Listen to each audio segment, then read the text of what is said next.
அனைவருக்கும் வணக்கம். கோவிலில் கீழே விழுந்து வணங்கலாமா? இந்த கேள்வி நம்மில் பலருக்கும் உண்டு. அதற்கான விடையை பார்க்கலாம் வாருங்கள். கோவிலுக்குள் வலம் வரும் பொழுது ஒவ்வொரு சந்நிதியிலும் கீழே விழுந்து வணங்குவது கூடாது. அதற்கான காரணத்தை அறிந்து கொள்ளலாம். இதற்கு சாஷ்டாங்க நமஸ்காரம் என்பது பெயராகும். கோவிலுக்குள் வலம் வரும் பொழுது ஒவ்வொரு சந்நிதியிலும் கைகூப்பி மட்டுமே வணங்க வேண்டும். கீழே விழுந்து வணங்குவது கூடாது. கொடிமரத்தை தாண்டி வந்து மூலவருக்கு நேராக மட்டும் கீழே விழுந்து வணங்க வேண்டும். கிழக்கு மேற்கு நோக்கிய கோவில்களில் வடக்கு நோக்கி தலை வைத்தும், வடக்கு தெற்கு பார்த்த கோவில்களில் கிழக்கு நோக்கி தலை வைத்தும் வணங்க வேண்டும்.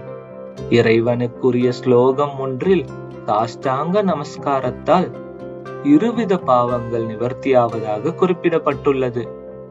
ஒன்று போன பிறவியில் நமஸ்காரம் செய்யாதது, மற்றொன்று அடுத்த பிறவியில் நமஸ்காரம் பண்ணாமல் இருக்க போவது.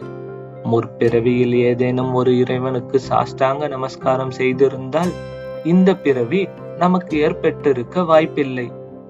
இப்பொழுது இறைவனை வணங்கிவிட்டதால் அடுத்த பிறவி எடுக்கவும் வாய்ப்பில்லை என்று அந்த ஸ்லோகத்தில் விளக்கம் அளிக்கப்பட்டுள்ளது. எனவே இனி கோவிலுக்கு சென்றால் கொடிமரத்தின் முன்னால் மட்டும் வணங்குவது மிகவும் சிறந்தது.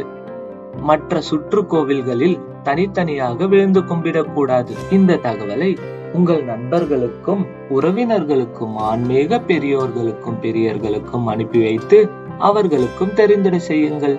இதுவரை நமது சேனலை சப்ஸ்கிரைப் செய்யவில்லை என்றால் சப்ஸ்கிரைப் செய்துவிட்டு அருகே இருக்கும் பெல் பட்டனை பிரஸ் செய்து ஆல் என்ற ஆப்ஷனை செலக்ட் செய்து கொள்ளுங்கள். இது போன்ற தகவல்கள் உள்ள நோட்டிபிகேஷன்கள் உங்களை வந்து சேரும். நன்றி, வணக்கம்.